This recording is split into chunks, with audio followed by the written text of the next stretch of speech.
Hi everybody, it's Andrew Gaffney with Demand Gen Report. I'm here at Flip My Funnel and I'm joined by Elle Woulfe, who's VP of Marketing with LookBook. Elle, thanks for making time to join me. My pleasure. So obviously in Demand Gen Report we've covered marketing automation space for a long time, but LookBook is in a very interesting new area because you guys are doing content marketing automation. And content marketing is a huge area of interest for our readers. So explain a little bit about that concept of what content marketing automation is and give people a little more background about LookBook to get started. Yeah, so the basic idea is that, marketers spend a ton of money to create a lot of content. They spend a lot of money to promote content and push it out and get people to engage with it. But most marketers are really focused on just that, getting it into someone's hands. They're not as worried about what happens once they get it.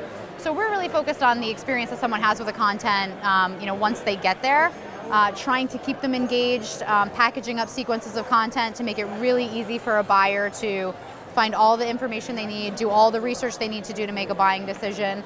And we also track and measure exactly how much content they consume and how long they consume it for.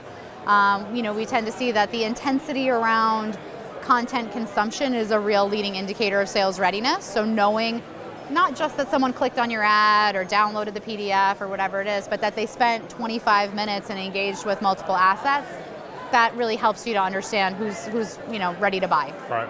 So is measurement a key aspect of that? Because a lot of people can't measure content impact? Yeah, we all kind of depend on proxies, I think, for engagement. You assume that when somebody filled out your form that they looked at the thing behind the form. You don't really know, right? So what we're helping people to understand is once they get to that piece of content, did they look at it for 10 seconds or did they spend meaningful time with it? Did they actually engage?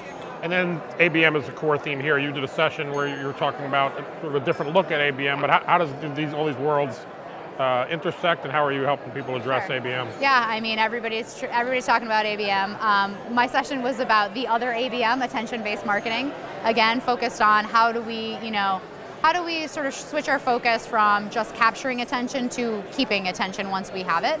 And I think that's even more important if you're focused on a finite list of accounts that you're trying to engage, right? That's what ABM's all about. I'm going after, at the account level, I want to target these specific companies.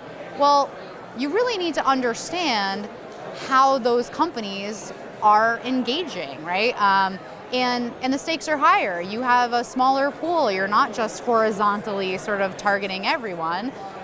Capturing that attention and hanging on to it becomes even more critical.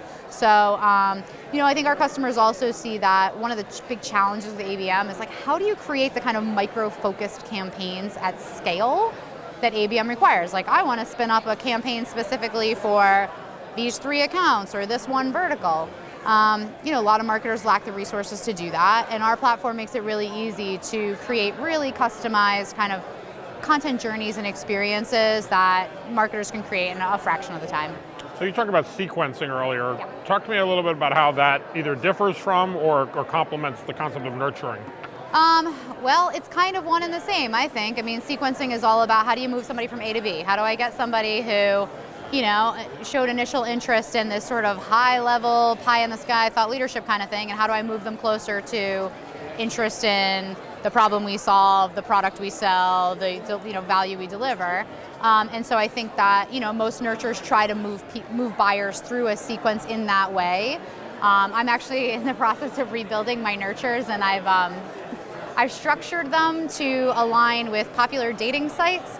So my pre-MQL nurture is called Tinder, and that's really just for trying to get something going. And then the next one is OkCupid. So post-MQL, how do I move them from okay, I'm kind of interested in what you have to say, and I'm going to teach them a little bit more about what we sell. And then when you get into eHarmony, it's all about getting married. How can I actually sell them this product? And I think that that's what sequencing is about. What's the natural order of education that someone needs to do to go from the great unwashed masses to actually being ready to buy? We're doing a lot of really cool things with what we call content science, which is using a proprietary algorithm we've created to basically dynamically create those sequences. Marketers struggle with this. We collect a lot of data on what people are engaging with and sort of what kind of content it is, and we're using that data to serve up the next asset, make sure that your buyer always sees the next best asset, even if you are not sure what it should be. That's great. Thank you very much. My pleasure. Awesome. Good seeing you. Good to see you too. Thanks, everybody.